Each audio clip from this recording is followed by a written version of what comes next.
आयकर अधिनियम के अगले महत्वपूर्ण शीर्षक profits and gains of business और प्रोफेशन, व्यवसाय और पेशे के लाभ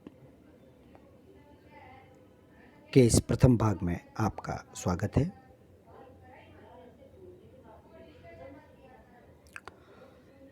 let us first start discussing with meaning of business and profession.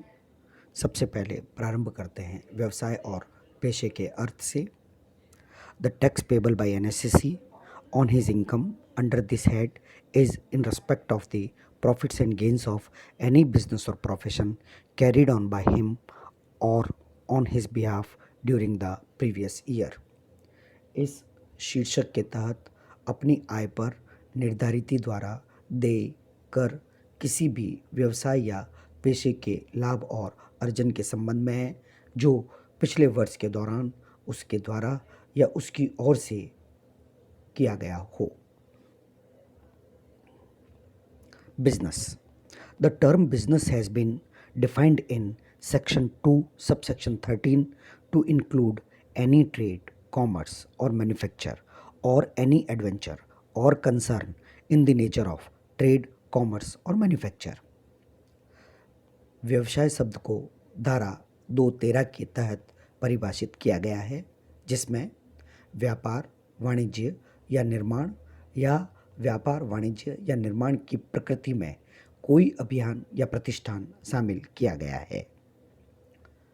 Profession. The term profession has not been defined in the act.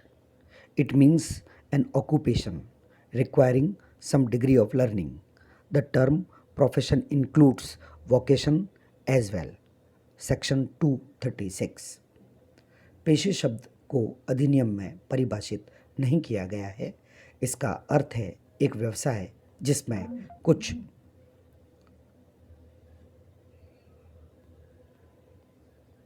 Degree सीखने की आवश्यकता होती है। इसमें पेशे में योग्यता भी सम्मिलित की जाती है, धारा 2 उपधारा 36 के अनुसार।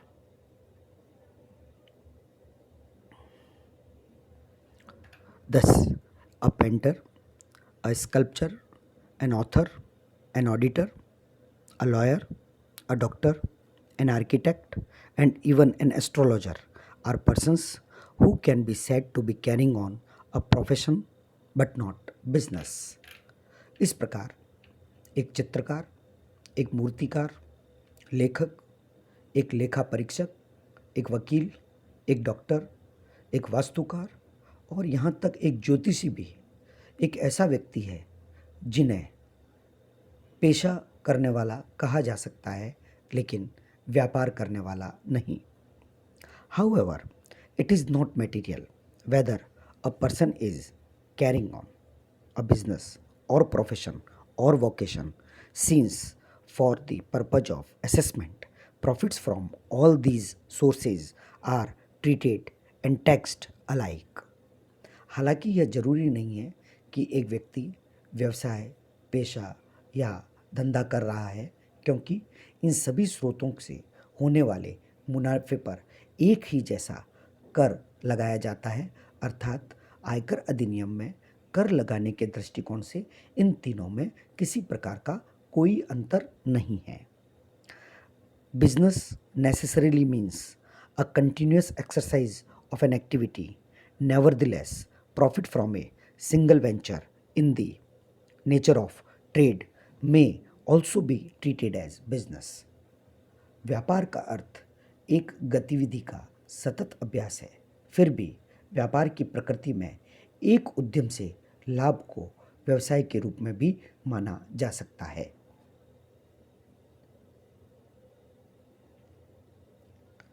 Meaning of profits. लाभ का अर्थ। नंबर 1, प्रॉफिट्स इन कैश और in kind.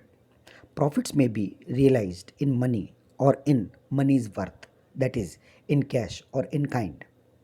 Where profit is realized in any form other than cash, the cash equivalent of the receipt on the date of receipt must be taken as the value of the income received in kind. नगद या वस्तु के रूप में लाभ। लाभ धन या पैसे के मूल्य में जैसे नगद या वस्तु के रूप में प्राप्त किया जा सकता है। जहां नगद के अलावा किसी भी रूप में लाभ प्राप्त होता है, प्राप्ति की तारीख से नगद समकक्ष प्राप्ति को प्राप्त आय के मूल्य के रूप में लिया जाना चाहिए। Number 2, capital receipts. Capital receipts are not generally to be taken into account while computing profits under this head। पूंजीगत प्राप्तियां, इस शीर्षक के तहत लाभ की गणना करते समय, आय की गणना करते समय पूंजीगत प्राप्तियों को आमतौर पर ध्यान में नहीं रखा जाता है, अर्थात पूंजीगत प्राप्तियां इस शीर्षक के तहत सम्मिलित नहीं की जाती।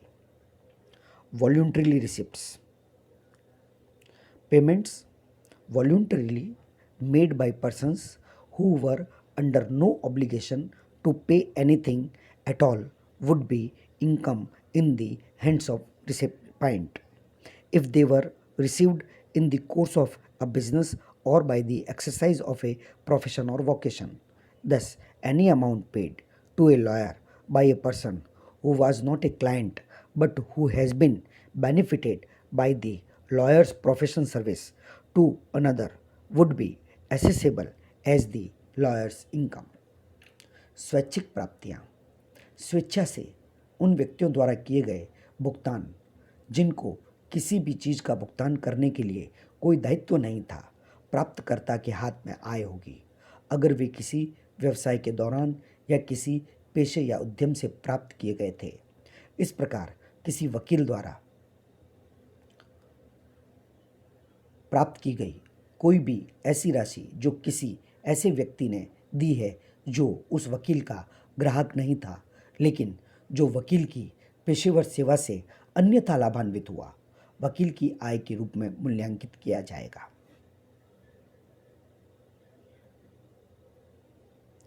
Number 4, application of the gains of trade is इमैटेरियल। व्यापार के लाभों का उपयोग महत्वहीन है। Gains made even for the benefit of the community by a public body would be liable to tax. To attract the provisions of Section 28, it is necessary that the business, profession or vocation should be carried on at least for some time during the accounting year, but not necessarily throughout that year and not necessarily by the SSC owner personally, but it should be under his direction and control। व्यापार के लाभों का उपयोग महत्वहीन है। एक सार्वजनिक निकाय द्वारा समुदाय के लाभ के लिए बनाया गया कमाया गया लाभ भी कर के लिए उत्तरदायी होगा। धारा 28 के प्रावधानों को आकर्षित करने के लिए यह जरूरी है कि लेखांकन वर्ष के दौरान कम से कम कुछ समय के लिए व्यवसाय, पेशा या उद्यम होना चाहिए, लेकिन जरूरी नहीं है कि पूरे वर्ष और जरूरी नहीं है कि करदाता मालिक द्वारा व्यक्तिगत रूप से ही चलाया जाए, लेकिन यह चाहिए कि उसकी दिशा और नियंत्रण करदाता के अधीन हो। Legality of income. The legality of A business, profession or vocation does not exempt its profit from tax. The revenue is not concerned with the taint of illegality in the income or its source। आय की वैधता। किसी व्यवहार, पेशा या उद्यम की अवैधता से अपने मुनाफे को कर से छूट नहीं मिलती। राजस्व आय या उसके स्रोत में अवैधता के दाग से संबंधित नहीं है। अन्य शब्दों में या साधारण शब्दों में हम यह कह सकते हैं कि यदि कोई अवैध व्यापार करता है तो भी वह आय कर योग्य होगी।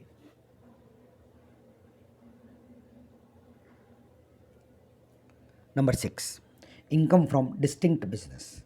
The profit of each distinct business must be computed separately, but the tax chargeable under this section is not on the separate income of every distinct business but on the aggregate profits of all the business carried on by the SSC. अलग अलग व्यवसायों से आय प्रत्येक विशिष्ट व्यापार के लाभ की अलग से गणना की जानी चाहिए, लेकिन इस शीर्षक के तहत आयकर लगाने के लिए प्रत्येक अलग अलग व्यवसाय की आय पर कर नहीं लगाया जाएगा, बल्कि करदाता द्वारा किए गए सभी व्यवसायों के कुल मुनाफे पर एक साथ इस शीर्षक में कर लगाया जाएगा। Computation of profits. Profit should be computed after deducting the losses and expenses incurred for earning the income in the regular course of the business, profession, or vocation, unless the loss or expenses is expressly or by necessary implication disallowed by the Act. The charge is not on the gross receipts but on the profits and gains. लाभ की गणना। व्यापार, पेशे या उद्यम के नियमित अवधि में आय अर्जित करने के लिए किए गए नुकसान और व्यय में कटौती के बाद लाभ की गणना की जानी चाहिए। जब तक नुकसान या खर्च स्पष्ट रूप से या आवश्यक निहितार्थ से अधिनियम द्वारा अस्वीकार्य है, प्रभार सकल प्राप्तियों पर नहीं है, बल्कि लाभ और अर्जन पर है। धन्यवाद।